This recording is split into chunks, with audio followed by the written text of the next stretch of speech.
Hi friends, ప్రతి సంవత్సరం కోట్లాది మంది భక్తులు గట్టిగా గణపతి బప్పా మోరియా అంటూ వినాయకుడిని ఆహ్వానిస్తారు. కానీ మీరు ఎప్పుడైనా ఆలోచించారా, ఈ మహా పండుగ అసలు ఎలా మొదలైంది? ఎందుకు మనం ఇంత భక్తితో, ఇంత ఆనందంతో గణేష్ చతుర్థిని జరుపుకుంటున్నాం? అసలు దీని వెనుక దాగి ఉన్న కథ ఏంటి? మన పూర్వీకులు మనకి ఏం చెప్పారు? ఈ రోజు మనం వినాయక చతుర్థి వెనుక దాగి ఉన్న చరిత్ర, పురాణాలు, సాంప్రదాయాలు తెలుసుకుందాం. వినాయక చవితి అనేది వినాయకుని జన్మదినోత్సవం. ఏనుగు తలతో ఉన్న ఈ దేవుడు జ్ఞానానికి ప్రతీక, సంపదకు సంకేతం, అడ్డంకులను తొలగించే శక్తిగా ప్రసిద్ధుడు. అసలు వినాయకుడు అంటే ఎవరు? ప్రతి ఒక్కరూ ఎందుకు వినాయక చవితిని అంత ఘనంగా జరుపుకుంటారు? వినాయక చవితి వెనుక దాగి ఉన్న రహస్యాలు ఏంటి? అసలు కథ ఎక్కడి నుంచి మొదలైంది? వినాయక చవితి వెనక దాగి ఉన్న రహస్యాలు, కథ తెలుసుకుందాం. అసలు వినాయకునికి ఏనుగు తల ఎలా వచ్చిందో కూడా తెలుసుకుందాం. హిందూ పురాణాల ప్రకారం పార్వతీదేవి స్నానం చేస్తుండగా తనను కాపాడటానికి పసుపుతో ఒక బొమ్మను చేసి దానిలో ప్రాణం పోసింది. అదే మన చిన్న గణేశుడు. ఇంతలో శివుడు ఇంటికి వచ్చారు. గణేశుడు తన తల్లి ఆజ్ఞతో ఆయనను ఆపేశాడు.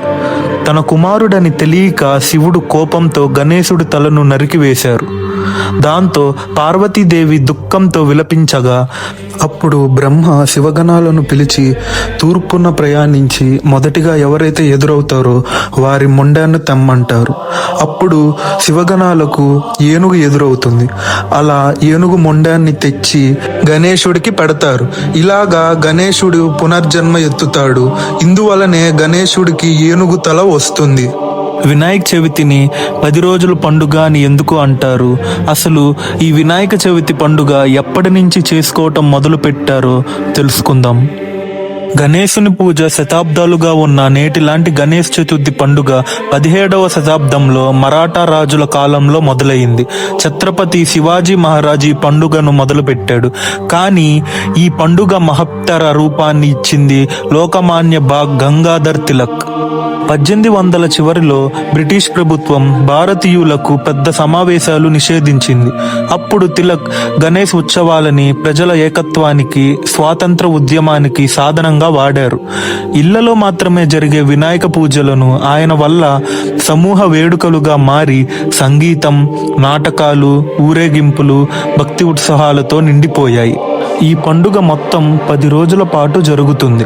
భాద్రపద శుద్ధ చివరి రోజున గణపతి విగ్రహాన్ని ఇంటికి లేదా మండపాలకు తీసుకొస్తారు. మట్టి విగ్రహాలను అందంగా అలంకరించి పూజలు చేస్తారు. భక్తులు వేద మంత్రాలు జపిస్తూ, భజనలు పాడుతూ గణేశుడిని ఆరాధిస్తారు. కుడుములు అనగా వినాయకునికి ప్రత్యేకమైన తీపి వంటకం. అందుకనే ప్రత్యేకంగా తయారు చేస్తారు. చివరి రోజు అనగా అనంత చతుర్దశి మహాశోభయాత్రలతో గణేశ విగ్రహాలను నదులు, సరస్సులు, సముద్రాల్లో నిమజ్జనం చేస్తారు. ఇది ఒక గొప్ప సందేశాన్ని ఇస్తుంది. జననం, జీవనం, మరణం, లయం ఇవన్నీ ఒక నిరంతర చక్రం. ఇప్పటికీ గణేష్ చతుర్థి భారతదేశంలోనే కాకుండా ప్రపంచవ్యాప్తంగా జరుపుకుంటున్నారు. అమెరికా నుండి మౌరిషియస్ వరకు, ఇంగ్లాండ్ నుండి సింగపూర్ వరకు భారతీయులు ఎక్కడ ఉన్నా అదే భక్తి, అదే సంస్కృతి. ఒక ప్రాంతీయ పండుగగా మొదలైన నేడు ప్రపంచవ్యాప్త మహోత్సవంగా మారింది. ఇది జ్ఞానం, ఐక్యత, సానుకూలత అనే సందేశాన్ని వ్యాప్తి చేస్తోంది. వినాయకుడు హిందూ మతంలో అత్యంత శక్తివంతమైన దేవుల్లో ఒకరు. ఆయన్ని విఘ్నేశ్వరుడు అని పిలుస్తారు. ఎందుకంటే ఆయన భక్తుల జీవితంలో ఎదురయ్యే అన్ని అడ్డంకులను తొలగించేగల శక్తి గలవాడు.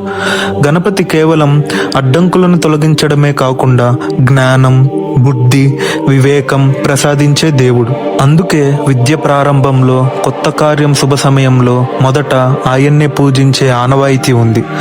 ఆయనను సంపద, ఐశ్వర్యదాయకుడుగాను భావిస్తారు. గణపతి యొక్క ఏనుగు తల జ్ఞానం, బలం, సహనంగా సూచిస్తే పెద్ద చెవులు వినయం, శ్రద్ధను సూచిస్తాయి.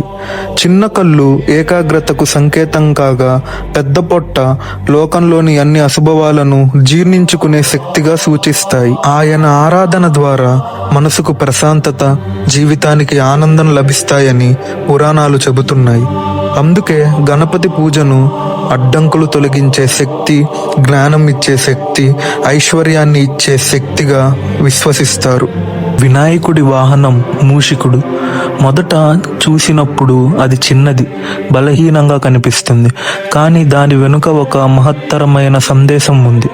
ఎలుక అంటే అపరిమిత ఆశలు, కోరికలు. అది ఎప్పటికీ తృప్తి చెందదు, ఎప్పుడూ ఏదో కోరుకుతూ వెతుకుతూ ఉంటుంది. మన మనసు కూడా అలాగే ఉంటుంది.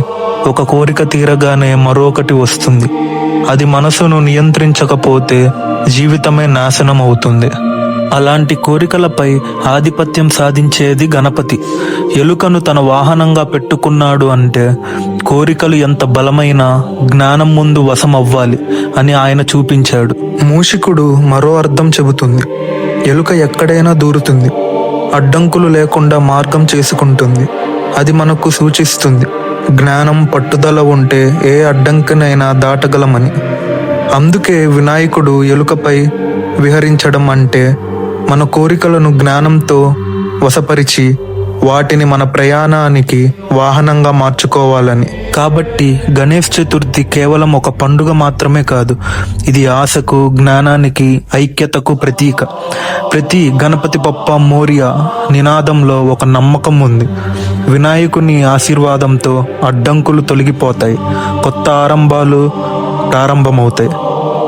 ఈ సంవత్సరం మీరు అందమైన గణేష విగ్రహాలను చూసినప్పుడు, ఊరేగింపులను చూసినప్పుడు ఒకటి గుర్తుంచుకోండి. మీరు కేవలం భక్తిని మాత్రమే కాదు, శతాబ్దాల చరిత్రను, సంస్కృతిని, మన ఐక్యతను కూడా చూస్తున్నారు. మీకు కానీ ఈ వీడియో నచ్చినట్లయితే కామెంట్స్లో గణపతి బప్ప మోరియా, మంగళమూర్తి మోరియా అని కామెంట్ చేయండి. అలాగే సబ్స్క్రైబ్ చేసుకోవటం మాత్రం మర్చిపోకండి.